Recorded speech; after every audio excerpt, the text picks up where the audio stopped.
एक कथा हमें याद आ गई। आहा, बड़े प्यारे भक्त की कथा है।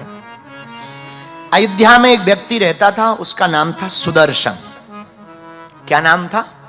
सुदर्शन। वो चूंकि अयोध्या में नहीं रहता था, पहले कहीं और रहता था। एक दिन एक संत सम्मेलन में गया तो भाग्यवश उसने संत सम्मेलन में सुना कि अयोध्या में भगवान प्रकट होंगे। तब भगवान प्रकट नहीं हुए थे। उसने सुन लिया भगवान प्रकट होंगे अयोध्या में, दशरथ के घर पर राजकुमार बनकर आएंगे। आहा, जब भगवान आएंगे उसी याद में वो अयोध्या में रहने लगा, सरजू के किनारे। भावपूर्वक सीताराम गाता, श्री राम जय जय राम, श्री राम जय जय। उम्र बीती, धीरे धीरे बुढ़ापा आ गया। भगवान अवतार नहीं ले पाए, थोड़ी देर हुई उसके हिसाब से। उसे लगा कि लगता है अब हम मर जाएंगे, प्रभु के दर्शन नहीं हो पाएंगे। घर द्वार छोड़कर आया था, पर भगवान के दर्शन कैसे हो? झोपड़ी बनाकर रहने लगा। एक बात बोले, उसे खबर हर किसी की है, उसे खबर हर किसी की है, वो कभी बेखबर नहीं रहता। उसे खबर हर किसी की है, वो कभी बेखबर नहीं रहता। बस भक्तों के जीवन में ही उसको पाने के लिए सबर नहीं रहता। उसे तो हर किसी की खबर है। रोने लगा आंखों में आंसू भरकर, हे रघुनाथ, हमारे जाने के दिन आ गए, तुम नहीं आए। धीरे धीरे भगवान का अवतार हो गया, बूढ़ा हो चला सुदर्शन।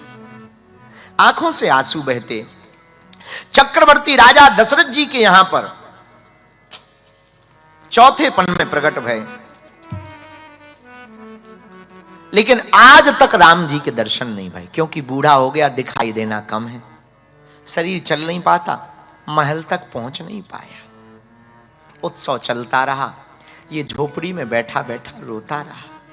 कोई दरवाजे से निकले तो पूछ ले, काहे भैया, क्या दशरथ जी के यहां बेटा हो गया? लोग बताते एक नहीं चार चार बेटे भय। बड़े बेटे का नाम राम है, एक का नाम भरत है, तीसरे बेटे का नाम लक्ष्मण है, चौथे बेटे का नाम शत्रुघ्न है। अब तो ये और आंखों में आंसू भर के रोने लगा। धीरे धीरे भगवान को 6 वर्ष बीत गए, इसको दर्शन नहीं भाई, शिथिल हो गया बेचारा। दरस बिना पावत प्राण कलेशो,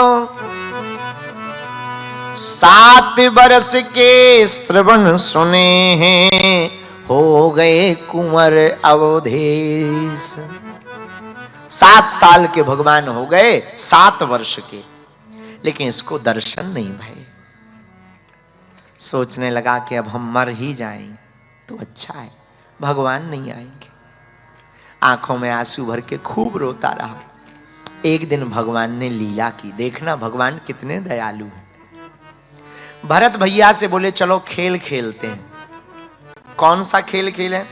भगवान भरत लाल जी के साथ में घोड़ा बनने का खेल खेलते हैं। जो दौड़ के पकड़ लेगा, छू लेगा, वह घोड़ा बनेगा। भरत जी एक पार्टी में हो गए, दूसरी पार्टी में राम जी हो गए।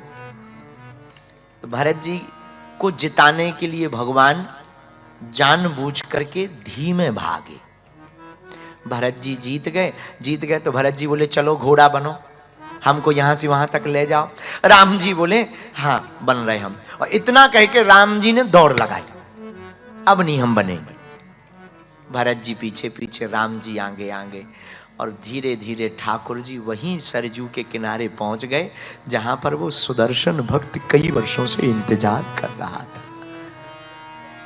भरत जी तो लौट गए, लेकिन ये तो झोपड़ी में पहुंचे। काका राम राम, गोद में जाके गिर गए। सुदर्शन को दिखाई नहीं देता था। हाथ फेर करके पूछा कौन? काका हम हैं राम, हमारा नाम राम है, हम दशरथ जी के बेटा हैं। इतना सुनते ही सुदर्शन की आंखों से आंसू आ गए। आप हमारे दरवाजे कैसे आए? आपको कौन लेके आया? आप तो छोटे बच्चे हैं, बड़ी तोतरी बानी है, कैसे आ गए? राम जी कहते हैं, काका हम तो अपने मन से आ गए, दौड़ लगाकर आ गए। पूरी कथा बताई। सुदर्शन ने जैसी कथा को सुना और बाबरा होकर के रोने लगा। आप हमारे लिए खेल खेलते, आप हमारे लिए दौड़कर यहां आते, चोट लग गई होगी। सिर पर हाथ घुमाया, तलवों को हाथ घुमाया और बोले हमको दिखाई नहीं देता। रघुनाथ जी बोले, काका कैसी बात करते हो, आपकी वाणी इतनी प्यारी है।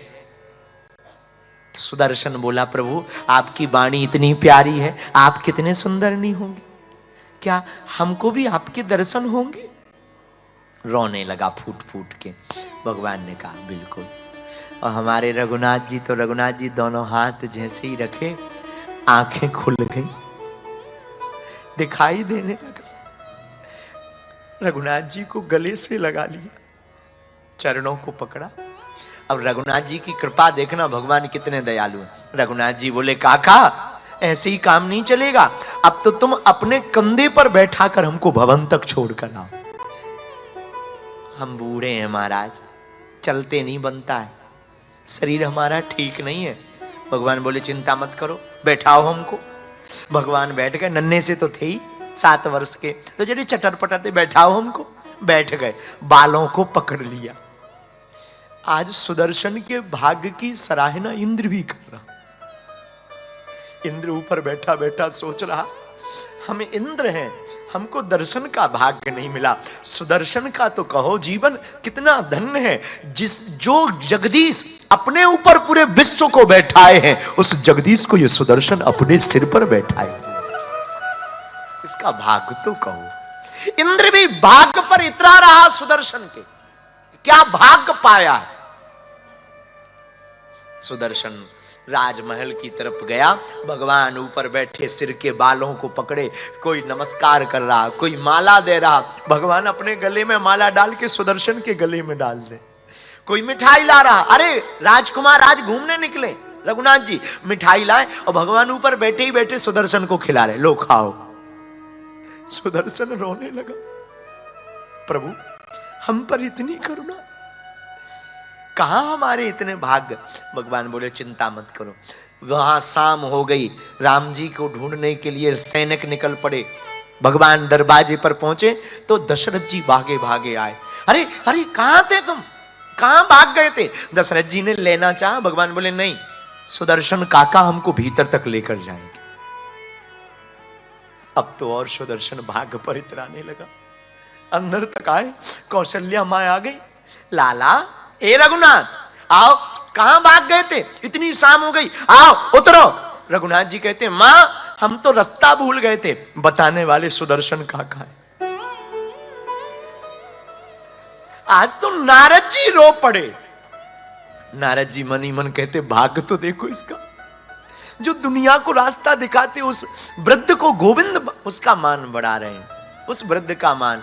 भगवान उतरे, माँ ने कहा सुदर्शन काका को, तुम हमारे बेटा को लेके आए हो, कुछ मांगो।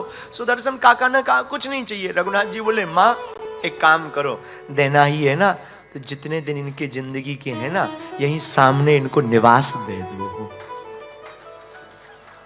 यहीं रहे।